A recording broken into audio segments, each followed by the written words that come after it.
Hello and Happy New Year again. Considering we're just a couple of weeks into the new year. But anyways, what we're going to talk about today is a little bit about harmonics, and then we're also going to talk a little bit about power factor. We're going to lead into some of our future discussion on the impact of cost and reliability related to those. We'll get into a little bit of it today. And we're going to be able to tie some of these losses directly to energy consumption and emissions. Believe it or not, it's not that complicated. But in any case, a lot of people don't understand what harmonics are. We're going to cover that in another episode. In this one here, I want to do a little bit of simulation and show some of the impacts of both harmonics and power quality. So, up here we have a system. This is a real system we took back in 2016. Took a look at it. It was after the installation of some large variable frequency drives. And let's see what the waveform looked like. You can see it already doesn't look pretty. So here we go. Now this comes out to be roughly between 60 and 70%. In some cases, at the actual electric machine, it was 100% total harmonic distortion at the fifth harmonic. So let's see if we can simulate that and kind of take a look and see what the impacts are going to be. There's a couple of things to keep in mind here, because this is also going to affect a form of power factor that we often don't discuss. So let's go ahead and we're going to take a look at MATLAB, and we're going to look at a particular machine here. So first off, we're going to have a power supply, 460 volts. The first one I'm going to run will not have a harmonic content. It's going to be balanced everything. Just that's the way it is for this particular simulation. So let's close that down. Let's take a look at the machine itself. You'll notice some of the other stuff here. This is a Y delta start machine that's being simulated, not an across the line. So the rated voltage is going to be 460 volts. I'm supplying 460 volts, and the rated frequency is 60 hertz, and the pole pairs, so it's a 4-pole machine or 1800 RPM. Then there's a bunch of other stuff in here that has to do with the design of the machine.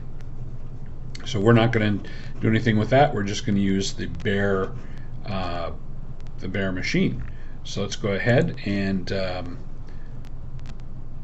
take a look and see what happens with speed and simulation.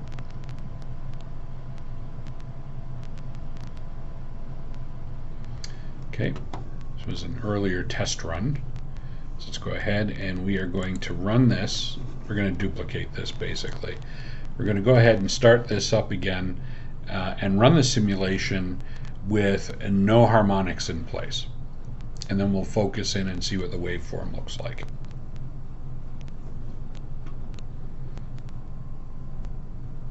Here we go. Of course, slight delay. We talked about this before. Camtasia, the system I'm using to record this, takes up a lot of memory. So here we go, we're starting now.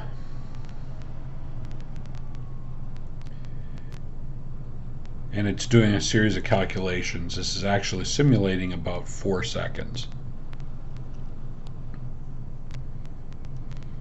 So as we come up at about 1 second, which is right at this first bar here, it will start as a Y motor, and then it's going to switch into delta. I put the second cursor here, which should be the transition point from Y to delta.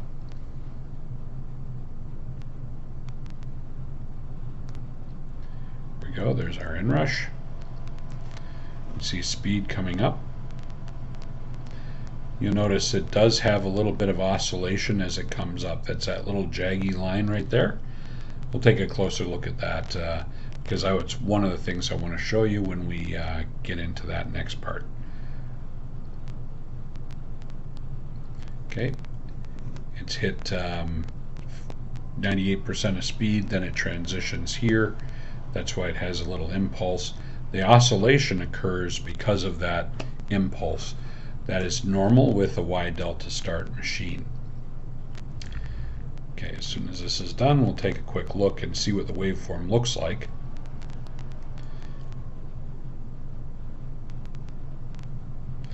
We'll shift it down to single phase as soon as we do it. So I just want to show that this is going to look sinusoidal, and then we will take a look and see, like I am just under 100 amps here, peak, and I'm just at 600 volts here and a little over 600 volts right here, peak again. So if we come in and I take a look at the waveform, you can see that as soon as it smooths out, it's nice and sinusoidal, and a straight line on my machine torque, my running speed. That's important to note. So we're not going to have to well, let's go ahead and we'll just take a quick look at this so that I can do a comparison when we switch over. Okay, nice sine wave. This is what we should see with power. You notice it's not cropped off, it's not rounded significantly, things like that. That's important. It also is a signature that we will talk about when we look at real data.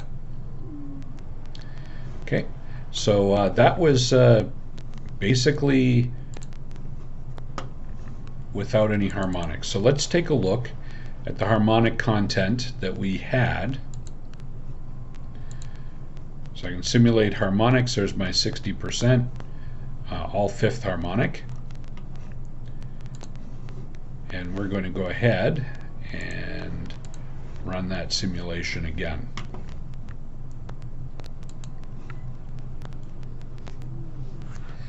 And the speedy operation of this simulation while we're running everything in the background gives me a chance to make sure I have a little coffee.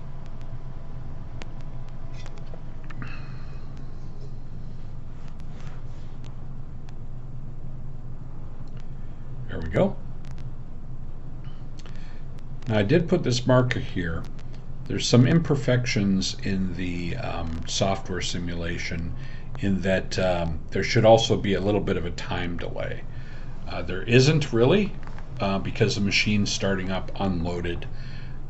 In the case of real life, for that other one that we showed, we went from about a 7-second startup to approximately 14 seconds. So we doubled the starting time for most of the machines associated with that harmonic distortion. It was primarily in current. Now this simulation is going to show it in voltage because I can't do an adjustment in current at this point in time. We'll worry about that later.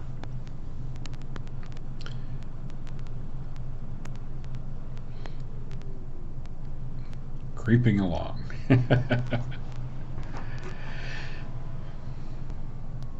So I will pause and then we'll come back. Okay, this is where our inrush occurs, so I thought I'd come back in so you can see what happens during startup with this. So here's our inrush. You can see a little bit more ripple present at the beginning of the startup. It's coming up towards its full speed.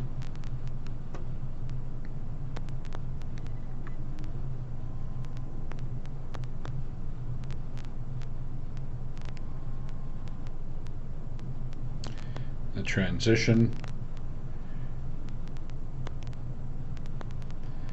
And we're going to take a close look at this part afterwards, because when we come out here, we're going to see that the counter-rotating field that's present in the fifth harmonic does have an impact on our shaft speed.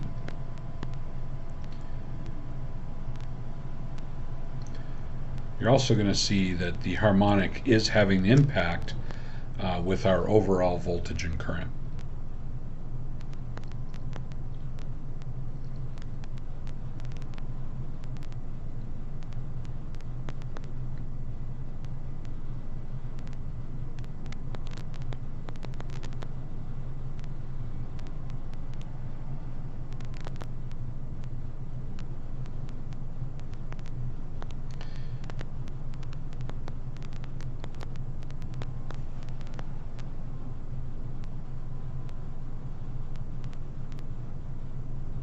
Okay, sorry for the silence, but we'll get there in a second. As soon as we're done, we're going to zoom in a little bit, and then I'm going to focus in on this part here. Luckily, the other portions we're going to cover are primarily going to be calculators,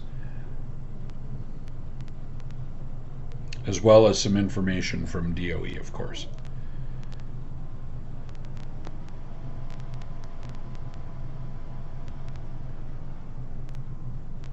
There we go. So it's now completed. I'm going to go ahead and zoom in. Let's take a look and see how it compares to where we were before. You can see just under 100 amps, slightly higher current requirement, higher voltage as direct result of the harmonic content. Let's go ahead and take a quick look out here. There we go, and I'll have you notice that this is no longer a nice solid line. It's got some waviness to it. So that is a slight oscillation of the operating speed. Now, if I go ahead and turn off all but one phase, we can also see what this looks like. Now, this is basically the same type of signature. This should have been a sine wave like this. It is obviously not. So there's our notching there. It's a little deeper in here than the other, and I have the oscillation going on. This is a lot of current present. So as you can see, if I take a look, I'm looking at, so if I take a waveform here, so it goes this way, that's going to be roughly 20 amps, 40 amps, so roughly 30 amps peak out of 60, close to 60 amps is what it's supposed to be. So that is a big piece of what we were looking at. So this will end this simulation, but just remember that one of the harmonics is going to be close to 60 amps or 30 amps out of a 60 amp system. And then I also have an additional voltage present, and so we're going to say that's 460 volts plus, we'll take that as we'll just add in, say, another 50 volts plus 30 amps. We'll keep that in mind for when we discuss the actual application. So we'll get rid of this right now, and let's take a look at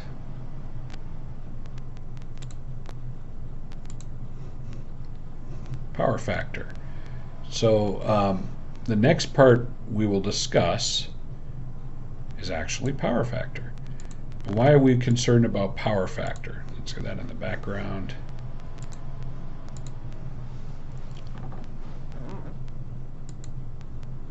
Try it again. There we go. And this is a little app that I put up here from. There's a way of calculating this all manually, but nice quick application. Let me show you what we're actually looking at here. So when I start looking at power factor is literally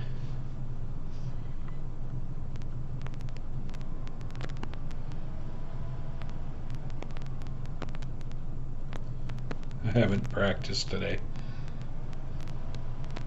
Kilowatts divided by voltage times current in amps times 1,000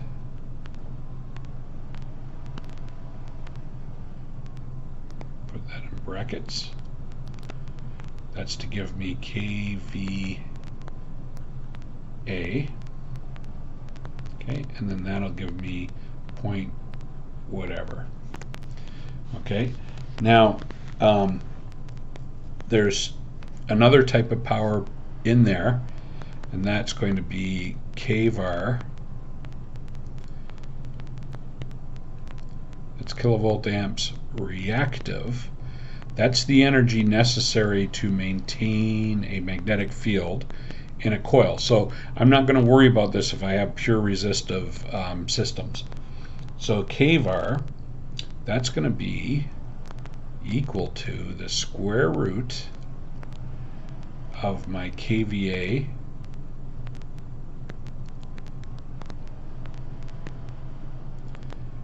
squared minus kilowatts squared.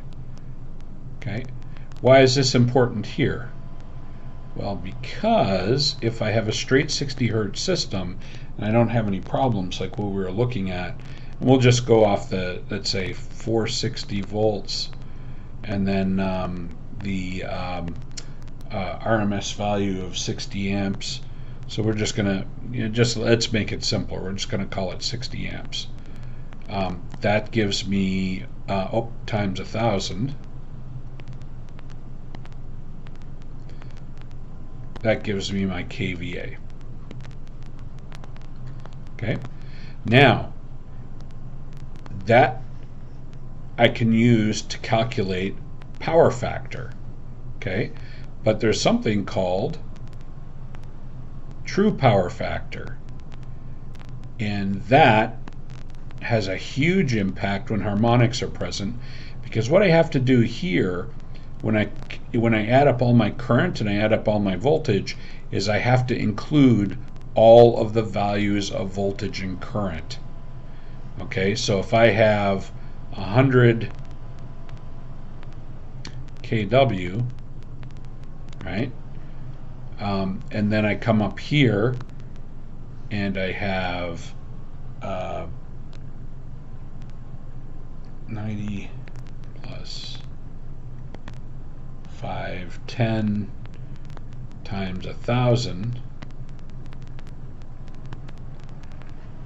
Okay, that's going to give me a different number here than before. That's going to be my true power factor. Now the only way, we've often been taught the way to correct power factor in kVAR, I'm going to show you an example of that here, is with power factor correction capacitors, and they're similar things. The only way to address true power factor from the harmonic perspective is through getting rid of the harmonics, through filtering. That becomes important. So let's go ahead and let's take a look at a system. Let's say we have a 480 volt system. Okay, and we're going to take a 0.8 power factor on a 1500 kVA transformer. To figure that out, we would literally take 1500 kVA times 0.8, and that will give us 1200 kW. Okay, so if I come here, let's bring this out to 0.8. A little lag. Wonder if my voice is going to lag this time too. Let's get this in close to 8.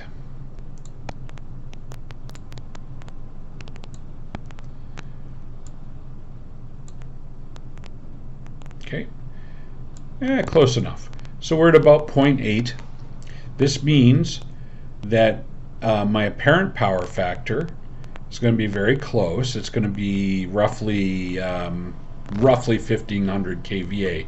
So fully loaded transformer. Current is going to be measured at about close to 1800 amps. And then the reactive power, the power to maintain that magnetic field, which is this portion over here, is going to be about 889 kVAR. Now, if I want to go in and I want to correct it and say we're going to go in and start calculating what it would take, and this is a different calculation than what you'll see on here, but let's go ahead and we say we want to take this up to Say we're going to go 0.95-ish. Okay. Oh. All right, 0.96. So in any case, so if we get up and we correct to about 0.96, we drop that kVAR to 352. All of a sudden now, our apparent power factor drops down to 1250. 1250 basically is not fully loaded. That actually brings us almost down to almost, what, about 80%? And then the current drop from 1796 or almost 1800 down to 1500 is a 300 amp drop. And it requires to about 535 a capacitor bank basically of rated at 535 kVAR to correct for that. And then you can see the angle. One of the things you'll notice is kilowatts did not change. So this becomes important. The only area where you actually reduce energy in kilowatts, or I'm sorry, in power factor correction, is not in your kilowatts, not in your kilowatt hours, and not in your demand. Okay, that's going to remain the same. What does change is I squared R losses. So I squared R losses, okay, let's go ahead and, yeah. I squared R losses, here we go, that's why I need the pen. My I squared R losses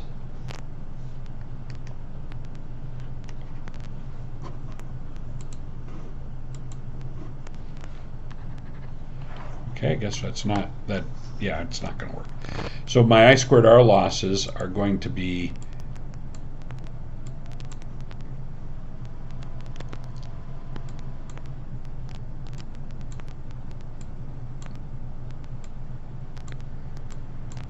based on the resistance and the amount of current. So if I have, say, a circuit resistance of 100 ohms, okay, and then I have a current difference here, current 17 of 300,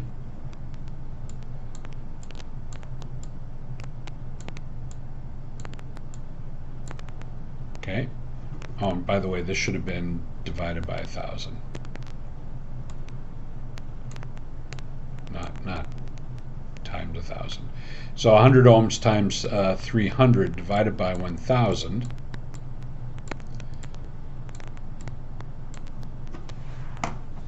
That gives me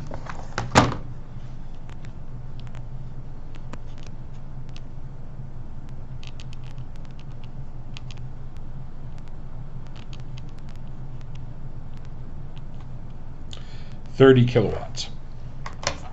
So for the whole plant, that is a potential of 30 kilowatts, assuming that's the resistance for the circuit. That's a little on the high side, but say that's it.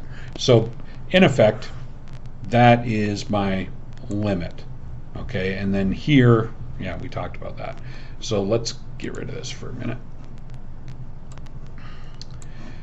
So that is power factor, and that is a discussion of that bit. Let's go ahead and take a look at a couple of resources, or a resource in particular. And I'll have this down there as well. And so this one is our U.S. Department of Energy, energy.gov, section on motor systems. And down here, we have all kinds of stuff, and I'm going to show you next time we're going to start talking about voltage unbalance, and then but that'll be next week. Right now we're going to talk about a few other things, but we have this, and then that link to power factor includes this. So this was a fact sheet we put together in 1994 or 5. And then it became part of a book. So this is basically everything I just went through. lots and lots and lots of references. So in any case, I will put the link to that down below. So why are we worried about power factor and harmonics in our system? Okay, so what happens when we do have a system? Let's say we're going to apply this to a motor.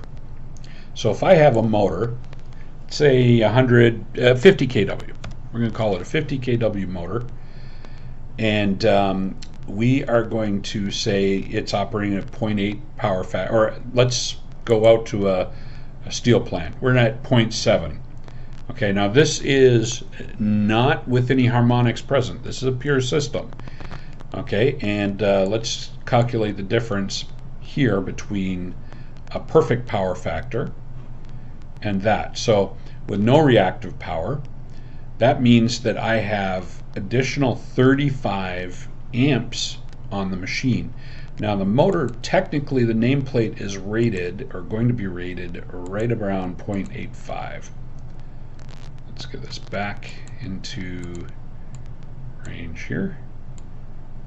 About 0.85. So if I have a poor power factor supplying the motor, and then I have a motor that should have a nameplate of about 0.85, this is going to increase my current by about 15 amps. Okay, so 15 amps. Now we have this motor, it's a 50 horsepower, so at 460 volts. Let's fix that. 460 volts. My bad. That'll change calculations, I think. Not enough. So 15 amps at 460 volts, right? Okay, and let's say a resistance on a 50 kilowatt motor, that is going to be roughly 0.002 ohms. Okay, so we'll just take two thousandths of an ohm. So 15 amps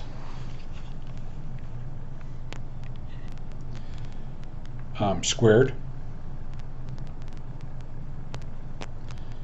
times 0.002 gives me 0.45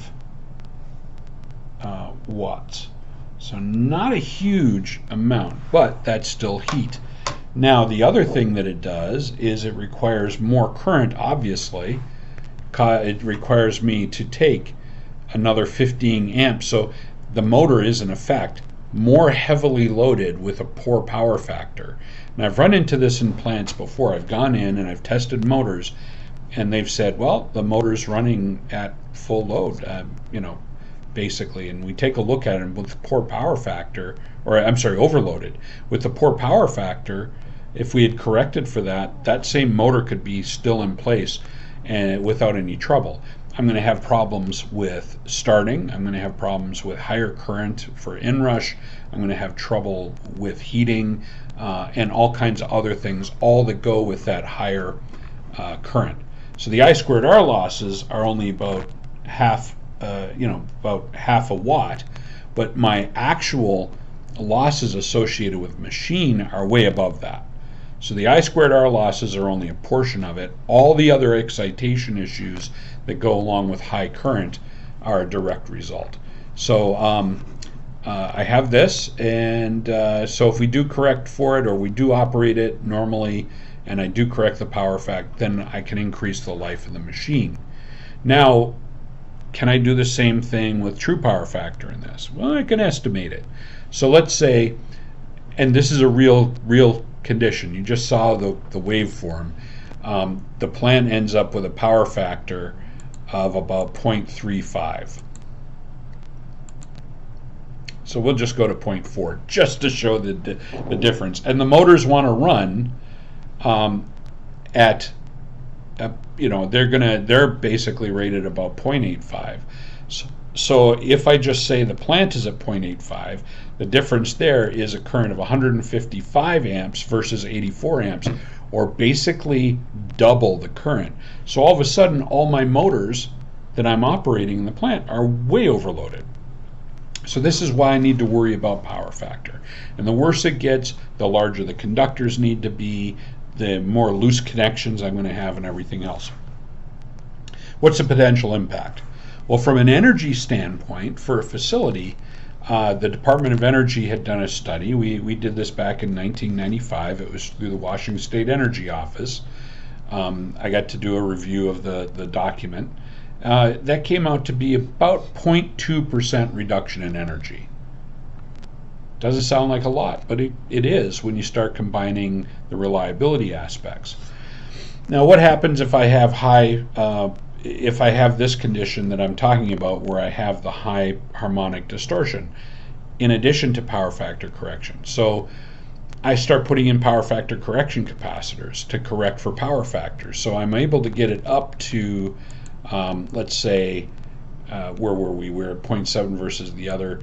So we come up to about 0.55. Okay, so I still have a large current, again, still almost double, that is present from harmonic distortion. That's right. Matter of fact, with three-phase systems, I can roughly estimate, the calculation's a little more complicated, but I can roughly estimate it based upon the voltage times current, the average voltage times the average current, times the square root of 3, which gives me the rough power, the rough watts. Sorry, or if I do it in kilowatts, then I'm sorry, kilovolts. Then that gives me my kilowatts, and then I multiply that by the power factor, and that'll give me my losses associated with the harmonic content as well. So the numbers, when I start looking at loose connections and power factor and undersized conductors and things like that, averages around 2% of the total energy for a facility. So there's an opportunity there. However, on the harmonic front, back then, before we started putting in all these nonlinear loads, literally before cell phones, for most of you folks, yeah, what is that, BC, before cell? In any case, back then, we didn't have as many computers and cell phones, and the lighting systems weren't electronic, and so and we had just started introducing variable frequency drives in the mid-1990s. At that time, we said about 2% total for harmonic distortion, or a significant order of magnitude over all of the other conditions. Now, we have already seen, just looking at ground and neutral, but also looking at the power side. But ground and neutral, we were seeing, just cleaning up harmonic distortion there, we're seeing values from 5% to over 20%. And then with the power side, we're seeing values almost equal. Literally, what that means is that in a lot of cases, plants are from 10 to almost 50% of your energy is being lost due to power quality issues. That energy is going somewhere. And that's where we start talking about the impact on your equipment. So as you begin to see nonlinear loads increase, as you're beginning to see power factor decrease, simple one to recognize: how often are you changing light bulbs? Fluorescent light bulbs, LED light bulbs, or even older style light bulbs. They're supposed to last a long time, but everybody keeps saying they don't last that long. Well, it's not because they weren't designed to, it's primarily because of the environment they're put in. Some protect themselves more than others. We will talk about that a little later on. Not today, but a little later on in the series. We have that condition. Plus, we also have your electric machines. You have problems with PLCs, problems with programming, unexpected outages. You have damage to electronic equipment. The Electric Power Research Institute identified power quality issues in this way nationally. They said $140 billion is lost due to unplanned just outages, meaning lightning storms, bad weather, stuff like that. That is direct production and other losses. An additional 40 to 45 billion is due to other power quality issues such as harmonic distortion and everything else. And that was a best guess 20 years ago.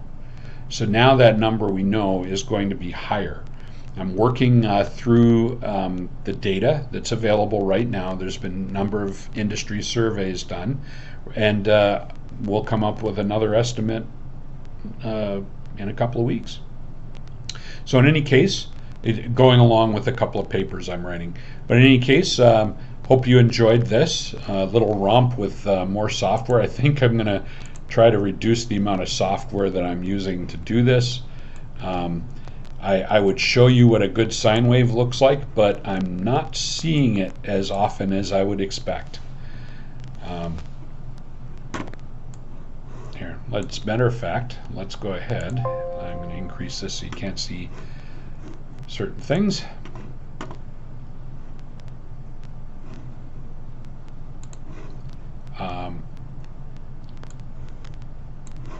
Yeah, we'll here. Let's take a look at a typical facility at a transformer, and it was interesting.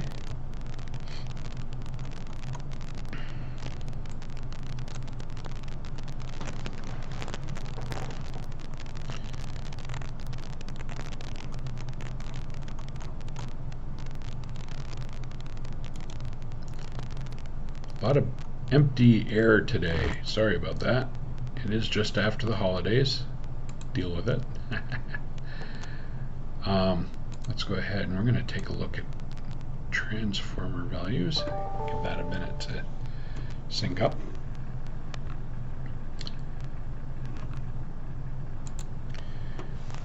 Okay, this is a transformer in a facility. Let's go ahead and take a look at a single waveform.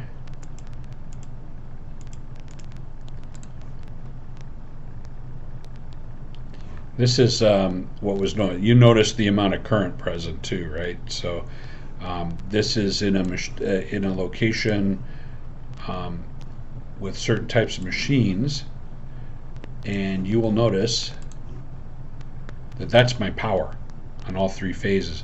It looks more like a square wave than it does anything else. Let's see if I'm able to start this up. So we put this in perspective for current. This is in percentages. My third harmonic is roughly 5%. My fifth harmonic is roughly 40%, and the 15th harmonic is 15%. And you're talking about a value, with a peak, depending on the operation, looks like a peak averaging right around 1500 amps. So the RMS for that is going to be a total of 1000 amps. Now it's lower because of this notching. So it thinks it's lower. It's obviously not. So if I take a look at that and I just use the RMS value, I get certain things. Now let's see if I can find something that looks reasonably normal. Okay, and this is the same facility as the one I just showed you, except this is 480 volt side. You can see this kind of a shave off the side. This is RMS value is 378 amps roughly here, and this flat spot there gives me roughly 3 and 2% fifth and seventh harmonic on the power side. Now this is just current, so I don't have the voltage to show on this, but this is typical. These flat spots we're seeing in the top are pretty common, and I'm not even talking about what we're finding in grounds and neutrals. I mean, what's the value? How much current should I be seeing in ground? 1/1000th of the kVA rating of the load. So that means I should never be seeing more than about an amp. And often we're going in and we're seeing multiple amps, in some cases 100 amps on ground. So and I always tell people, well, you know, we go in and we took value with our clamp-on ammeter, and I go, is it a true RMS meter? Yeah. Well, you're not seeing what the actual current is, because this is going to be a little lower when you look at it, and the square wave ones we looked at are going to look much lower, as I identified. You need to go in, if we're going to take a look at grounds, neutrals, and even your waveforms at your incoming power, you're going to need either an electrical signature analysis device, a power analyzer, or an oscilloscope now to take a look at these things. A digital meter is not going to provide you good data. We've learned that over and over and over again. Just had a case recently where I was measuring 120 amps peak, so that's under 100 amps RMS, and the true RMS meter went in there and they were seeing about 35 amps, but I was seeing a high peak. The reason why is it was nasty, plus they weren't even looking at 60 hertz. It had changed so much that the output current, or the current sitting on neutral, was 180 hertz, no 60. So that, of course, caused a little bit of problems, caused a lot of problems with a lot of their equipment. So we have all these things going on now with our facilities, and we're going to talk more about that. Solutions in this case, if you have varying loads, active harmonic filtering. If not, then you can use static filtering. On grounds and neutrals, there's certain types of filtering that go in place. You usually do not want the ones that have the linear capacitors there, because those will affect your safety devices. Then finally, power factor correction. Why don't I want to jump on power factor correction right away? When I have a lot of harmonics present, power factor correction capacitors are tuned to the line frequency, whether that be 50 or 60 hertz for the plant. Harmonic content literally becomes a load. If I hit certain points, I will also get a resonance frequency, just like a mechanical resonance, right? You know how when we're doing vibration data and you have say a cooling tower, and you have to use jump frequencies with variable frequency drives, otherwise the whole thing will be smooth, smooth, smooth, shake like crazy, then smooth, smooth, smooth. Well, guess what? Same thing happens with electricity. So if I hit a resonance, what's happening is I'm hitting that natural frequency of the system, and I basically cause voltage to run out of control, current to run out of control, damage to electronics, out of control, basically a lot of things, harmonics, power factor stuff, all kinds of things. Resonant frequencies generate a lot of heat as a direct result as well, and the electrical vibration can cause damage to enameled wires in motors and transformers, fail lightings, a lot of flicker, making it very difficult to see in a facility. With that, we will end today. We'll talk more about this next week. I'll put some numbers to what failures look like, and then we'll start into another aspect of power quality as we move towards the motor. Thank you very much.